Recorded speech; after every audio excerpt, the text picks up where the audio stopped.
Pampaswerteng prutas para sa pagsalubong sa Chinese New Year 2026.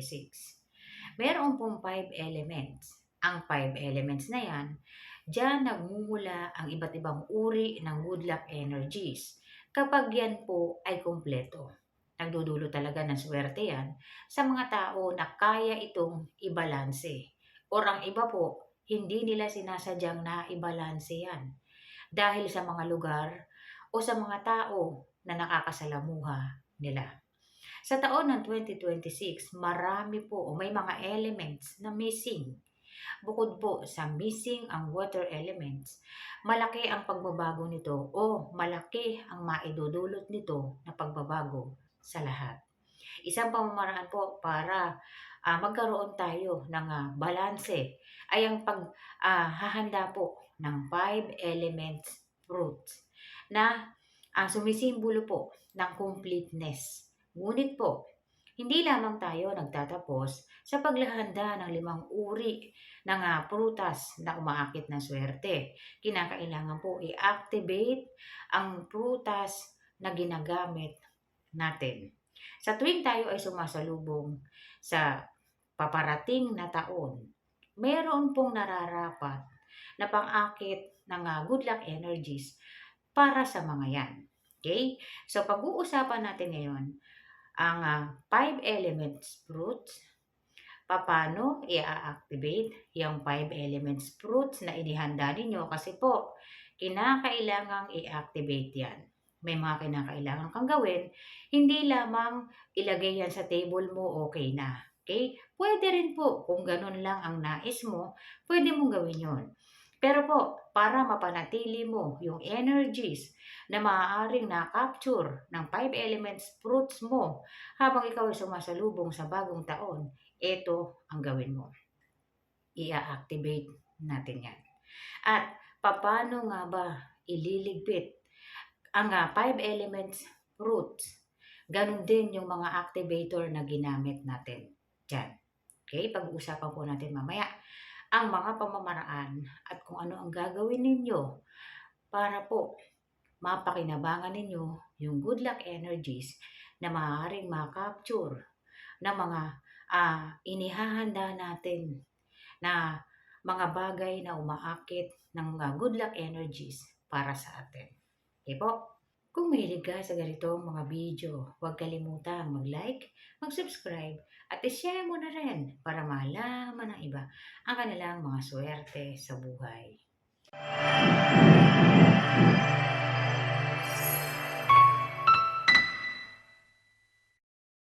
Five elements fruits. Ito po ay inihahanda kapag sumasalubong sa bagong taon. Tayo po ay sasalubong ng Chinese New Year sa February. So, una-unang kailangan po maghanda tayo ng 5 elements fruits.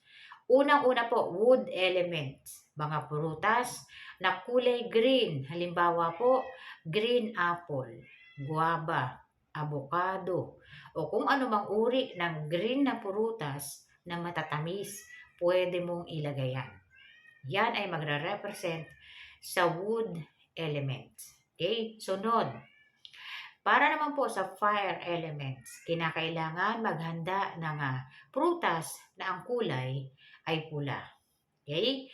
Kagaya po ng red apple, strawberry, lychee, yang mga yan o kung ano mang prutas na kulay pula na makikita ka na matatamis, pwede mong gamitin. Okay? Para naman sa earth elements, pwede kang gumamit ng peras, pwede ang banana, pwede rin po ang melon. Okay? Meron pong melon na ang kulay ng balat ay kulay nahahawig po sa light brown, pwedeng gamitin yan. O kung ano mang uri ng earth colors na prutas na makikita mo na matatamis, pwede mong gamitin yon. Okay? Sunod naman po, para naman sa metal elements, pwede kang gumamit ng white melons.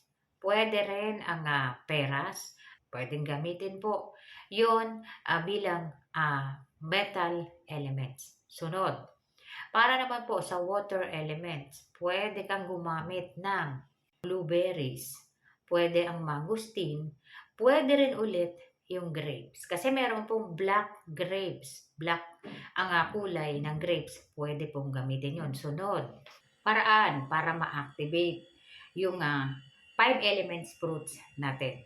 At bakit nga ba ina-activate pa ang 5 elements fruits? Yan ay umaakit na ng good luck energies. Okay po? So talaga namang umaakit yan ng good luck energies. Kaya lang, ang lahat ng prutas na inihahanda natin kapag tayo ay sumasalubong ng bagong taon o ng Chinese New Year, yan ay kinakain natin. Yan ay kinukonsume natin. So, kapag nakonsume na natin yung good luck energies, nauubos na yan. Okay? Wala nang matitira. Ngayon, yung mga activator na nilagay natin o yung ilalagay natin na activator, sila yung matitira. Kaya mapapanatili natin yung 5 elements sa tahanan natin. Na napakahalaga ngayong 2026 dahil sa mga missing na elements, mayroong imbalance dito. So kung ano yung missing, pupunan natin yun para hindi tayo maapektuhan ng negative energies na dulot ng imbalance. Okay? So may pamamaraan po para hindi tayo malasin. Punan natin kung ano yung nawawala. Okay. So ano-ano nga ba yung mga activator na kailangan natin? So unang-una po, wood elements. Gagamit tayo ng jade crystal o kaya aventurine crystal. Pwede yun. Saan ilalagay? Kung may green na pouch ka, pwedeng ilagay mo. Kung wala kang green na pouch, pwede kang gumamit ng colored paper na kulay green. Ibalot mo yung crystal dyan para hindi malaglag. Isama mo doon sa 5 elements fruits mo. Sunod. Para naman po sa fire elements. Kung may red ampaw ka pa na natira dyan, lagyan mo ng 9 coins yan. Ang number 9 po ay merong fire energies. Okay? So, isama mo rin ulit doon, 9 coins at ito ay nakalagay sa red na ampaw. Idiretso mo na paglagay doon. Sunod, earth elements. So, yung earth elements po, gagamit ka dito ng bigas po. Kukuha ka ng isang kutsarang bigas, ilalagay mo sa dilaw na pouch kung meron ka.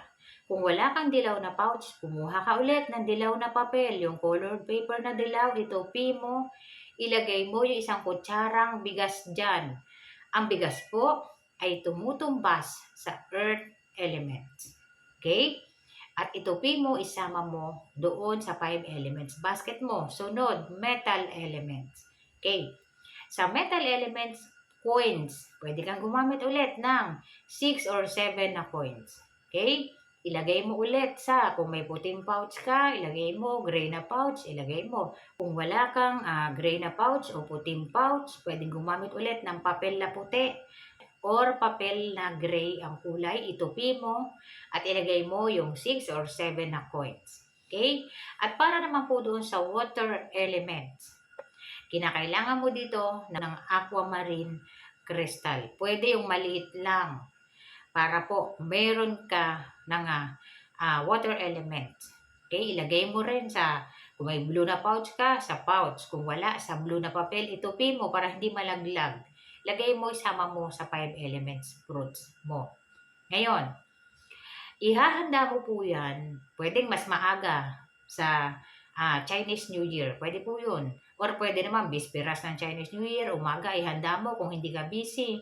Pwedeng mas maaga or pwede namang bago mag-Chinese New Year. Okay? Pwedeng ihanda na yan. Para sa pagsalubong, meron ka. Sunod.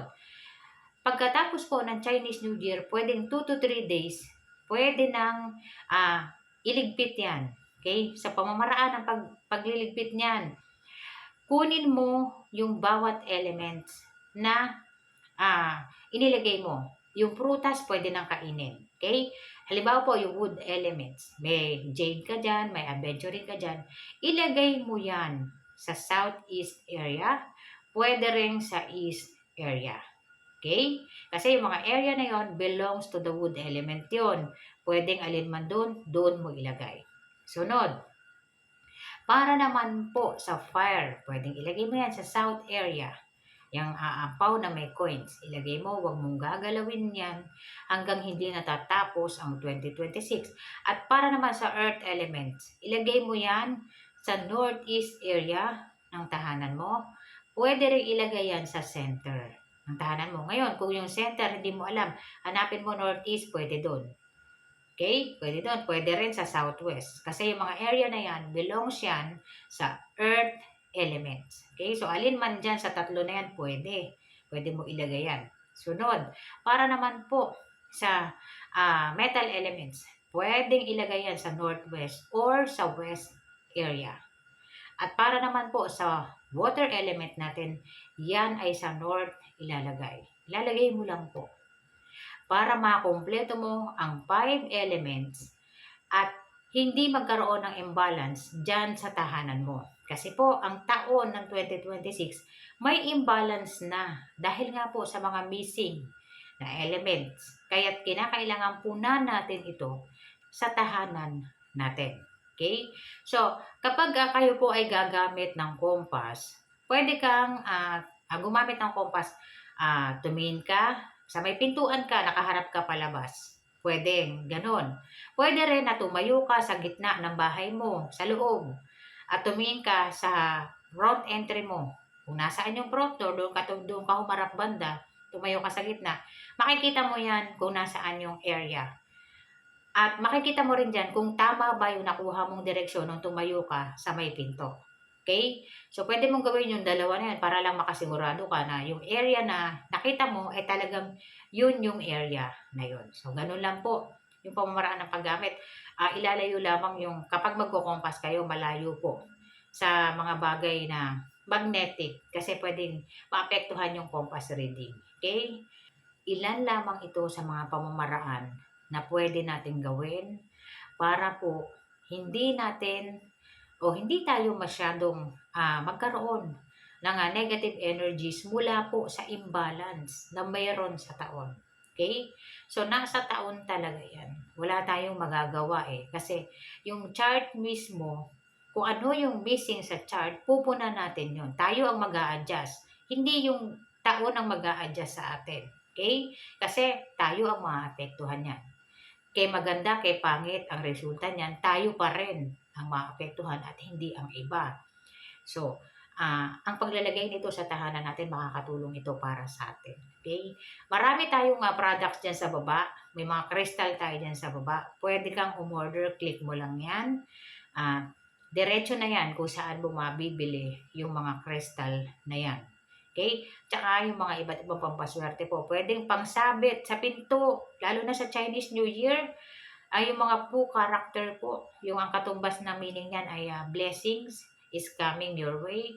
Meron tayo dyan sa baba, sinasabit po yan sa pinto kapag sumasalubong sa Chinese New Year. At so ilan lamang po ito sa mga po pwede ninyong gawin kapag sasalubong tayo sa Chinese New Year at mga madam, mga sir, ibinabase natin kung ano yung kinakailangan sa taon. At para po sa comment ni ma'am, after 15 days, pwede na bang ilabas, itanim sa harapan yung puno? Opo ma'am, pwede. Pwede mo na pong ilabas yan. At para naman doon sa comment ni ma'am, pwede bang ulitin ng Chinese New Year? Pwede po. At idagdag mo yung 5 elements fruits na to ma'am. Para po mapuna natin kung ano man yung elements na kinakailangan natin para sa 2026. At para po sa comments ni ma'am, paano siya o-order ng Tai Sui? Siya po ay nasa Thailand. Ma'am, may Tai Sui products tayo sa baba. Click mo po yan para makita mo po kung pwede mo ba itong i-check out, pwede ba itong ma-deliver sa area mo po. Okay? At para po doon sa mga nagko-comments na hindi ko pa nasasagot, pasensya na po kayo mga madam, mga sir. Kasi po, maaaring hindi ko pa siya nabasa. Okay po, kasi kung ano lang po yung nakikita ko, sinasagot ko po kaagad yan mga madam, mga sir. Dito po kasi sa channel natin, may membership po dyan sa baba. Yan po yung join button. Kapag nag-join ka dyan, lahat ng comments mo, magiging priority po yan mga madam, mga sir. So, ibig sabihin, magno-notify sa akin kapag may comments ka. Kapag membro ka po, kapag nag-join ka dyan sa membership ng channel natin. Okay? Yung mga comments ninyo, nagiging priority po sila. Magno-notify po sa akin na may messages kayo or comments na kinakailangan kong sagutin. Okay po? So, sa mga nagko-comments po na urgent yung comments nila, kailangan masagot. Pasensya na po kayo kung hindi ako nakakasagot kaagad kasi nakadepende lang po ako sa kung ano yung mababasa ko dito, mga madam, mga sir. Pero kung gusto ninyo na ma-priority yung comments ninyo, join po kayo. May membership tayo dyan sa baba. Yan, nandiyan po yung join button dyan.